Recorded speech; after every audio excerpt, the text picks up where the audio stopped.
পরে ডেলিভারি, এবারে কিন্তু গন ডিপার্টস রনি তালুকদার। ফোর স্টাম্পের বল, ব্যাট চালিয়েছেন, ড্রাইভ করেছেন এবং জিশান আলম ক্যাচটা নিয়ে নিয়েছেন। খুবই দ্রুত বল এসেছে, গতিময় বোলার যেহেতু, কিন্তু সেই পরিকল্পনায় সফল।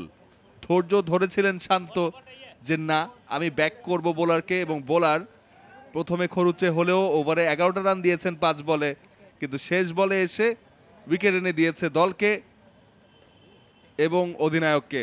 ভালো ক্যাচ, কারণ যখন এত গতিতে বল হবে খুবই দ্রুত আপনার কাছে যাবে এবং মুখ বরাবর গলা বরাবর তার বল আসছিল।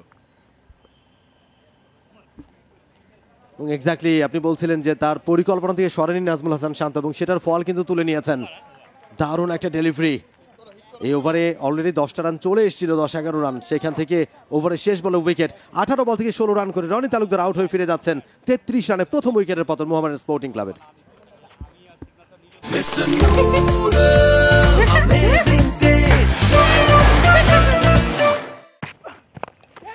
চালিয়েছেন, ফিল্ডার আছে ডিপ স্কোয়ার লেগে, ক্যাচ ধরে ফেলেছেন জিশান আলম। ভালো ক্যাচ, আজকে তার দ্বিতীয় ক্যাচ। ফিল্ড সেট আপ করা হয়েছিল, আপনি বলছিলেন প্রেসার রিলিজ হয়েছে, তারপরে শট খেলে যাচ্ছিলেন এবং আসলে বড় অবদান রেখেছেন। সেট ব্যাটার ছিলেন, চান্স নিতেই পারেন, কিন্তু নাহিদ রানা উইকেটটা নিয়ে নিয়েছেন।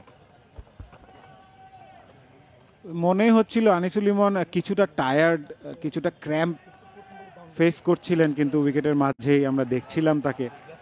তবে nevertheless end of a very very good knock from this right hander. দারুণ একটা প্ল্যাটফর্ম সেট করে দিয়েছেন মোহামেডান স্পোর্টিং ক্লাবের জন্য একটি বড় টোটাল দাঁড় করাতে। এবং শুধু ব্যাটাররা না, ফিল্ডাররাও কিন্তু ইমনকে কংগ্রেচুলেট করেছে তার এই নকের জন্য, এবং he deserves all the plus, no doubt. এই ব্যাটার আমরা জানি যে দ্রুতগতিতে শুরুতে রান তুলতে পারলেও বড় ইনিংস খেলা খুব একটা দেখা হয় না তার থেকে। তবে আজকে কিন্তু সেই স্টার্টটাকে কনভার্ট করেছেন। 118 বলে 114 রানের ইনিংস খেলে বিদায় নিলেন ইমন। আরও একটি উইকেটের পতন, 231, 5 উইকেটে মোহাম্মদ। ফুল ডেলিভারি, আপিস খেলেছেন, মিড অফের fielder in contention and he takes a comfortable catch in the end.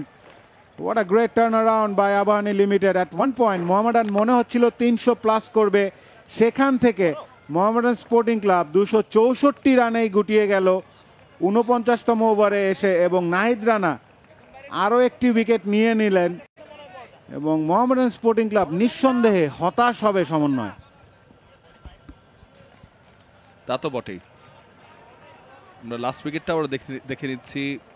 উড়িয়ে মারবার চেষ্টা, মিড অফকে পার করিয়ে বাউন্ডারি খুঁজেছিলেন তাইজুল, কিন্তু মিড অফে থাকা রাকিবুল ক্যাচটা নিয়ে নিয়েছেন। টাইমিংটা হয়নি এবং শেষমেশ Mohammedan sporting club all out. For more updates, subscribe to our YouTube channel and click on the bell icon. Follow us on Facebook and Instagram. Download T-Sports app to enjoy exciting games and highlights. Visit tsports.com.